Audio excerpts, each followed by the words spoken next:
Hello po, good morning, good morning. For today's video po, mag-repair naman po ako ng mga blouse.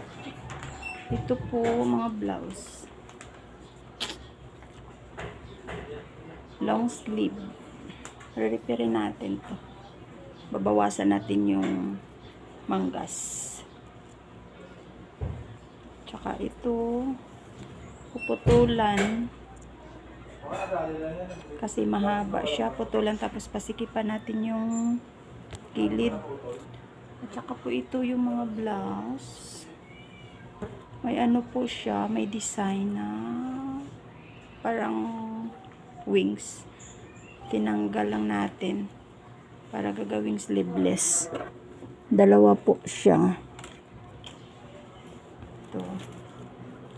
Ito po yung tie-in natin ngayon.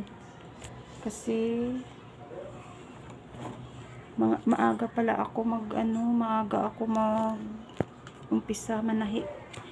Kasi sobrang init na ngayon pag tanghali dito. Dito ako nananahi sa labas namin. Labas ng pinto namin kasi dito nakapwesto yung makina ko. Ayan. Dito ako nananahi. Ang ginagawa ko ngayon, maaga ako nananahi kasi pag tanghali, hapon, sobrang init dito. Hindi na ako nananahi pag ganyang oras. Sa ngayon, maaga ako mag-umpisa. Kasi pag maaga, medyo lamig-lamig pa dito at mahangin sa pwesto ko. Kaya, umpisahan na natin ang pagtahi.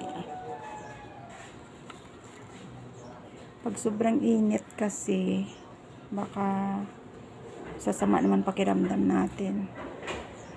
Kaya, ang ginagawa ko ngayon, umaga na ako nananahi.